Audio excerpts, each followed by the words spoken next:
Hey everyone, and welcome to Body Bags. This is Spooky Rotten Fun, and I will be filling in as your host today for Danny, also known as DJ Boy 3275. Unfortunately, he wasn't able to give his review this week. It is week 31, I believe, and it's gonna be a theme week. The theme is gonna be video nasties, and I decided to do my review on 1981. Gary A. Sherman film, Dead and Buried. This was my first time watching this film, and I really had no idea what the plot was about. I did hear a lot of good things about this before I watched it, so I was expecting something good. But yeah, this blew my socks off. It was so cool. I mean, I'm a big fan of zombie films, but when they include like voodoo into the mix, it just makes it that much better. Yeah, awesome movie. I had a lot of fun. To give you a quick plot summary, because there's a lot of cool suspense scenes in this film and a lot of twists, I guess you could say.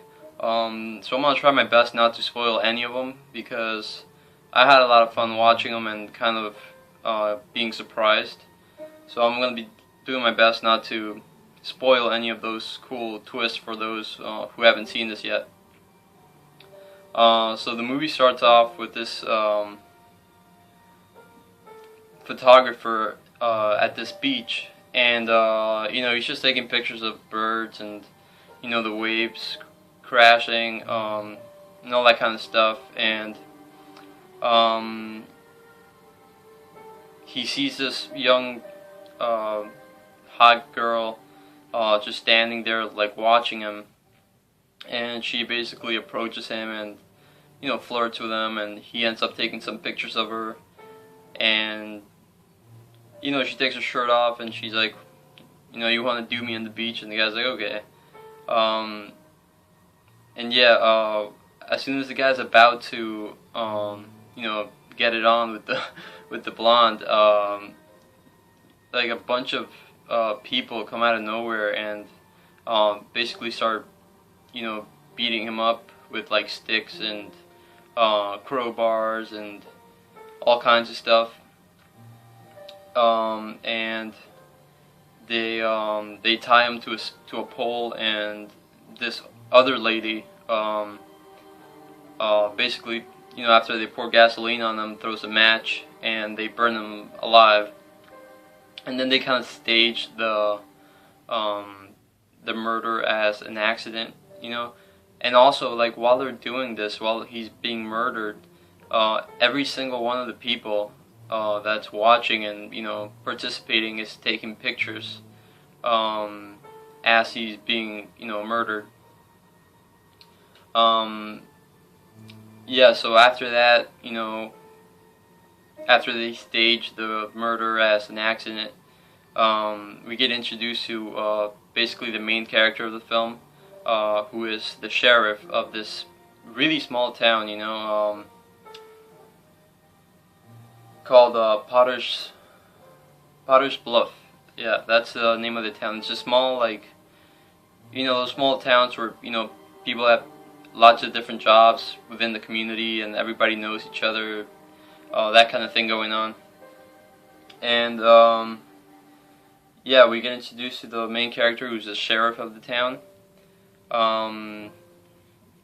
and we also get introduced to another one of the main characters, who is the mortician slash coroner slash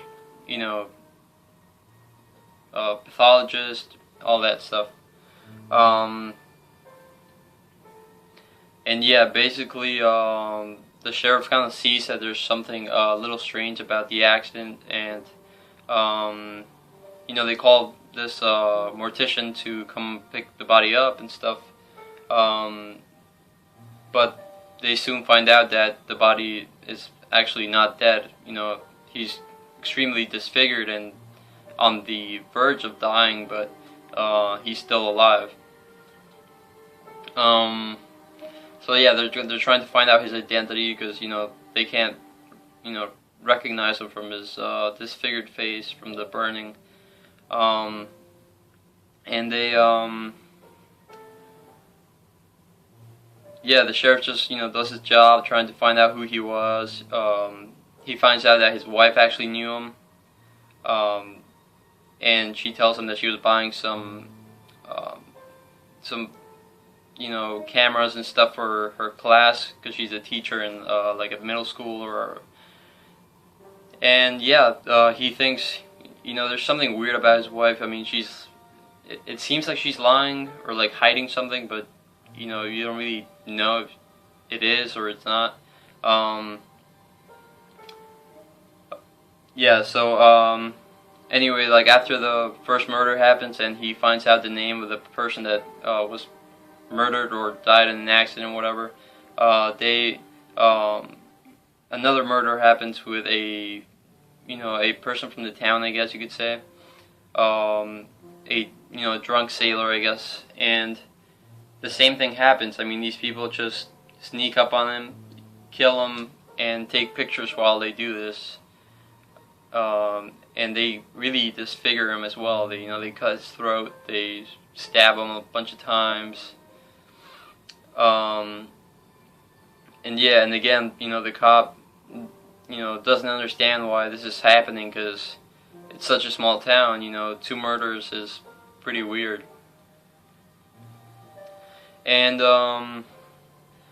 yeah, after that, it's just I really don't want to spoil the mystery about this movie, but a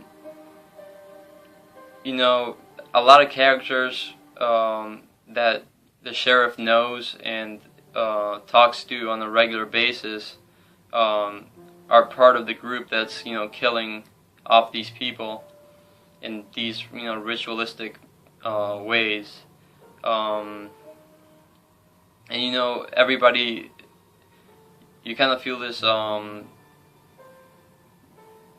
you just feel suspicious about everybody in the town. It's like you kind of think, who's the leader of this thing, why are they doing this?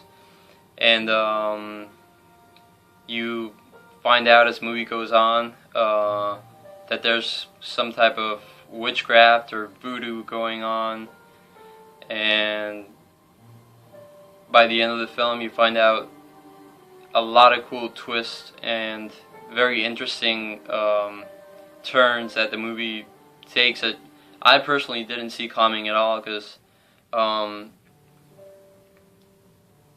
yeah, I really didn't learn much like read on much about this movie before I watched it. I went out like in it completely blind. So yeah, definitely watch. If you're gonna watch it, definitely don't spoil yourself. Just watch it. It's a blast. If you're into zombies and voodoo and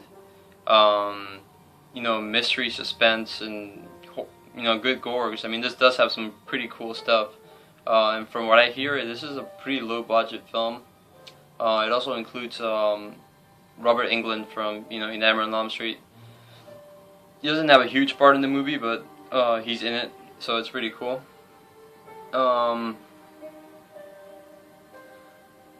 So yeah, definitely recommend this movie. I have to give it a 10 out of 10 because I just loved it, and I know I'm going to be watching this many more times. So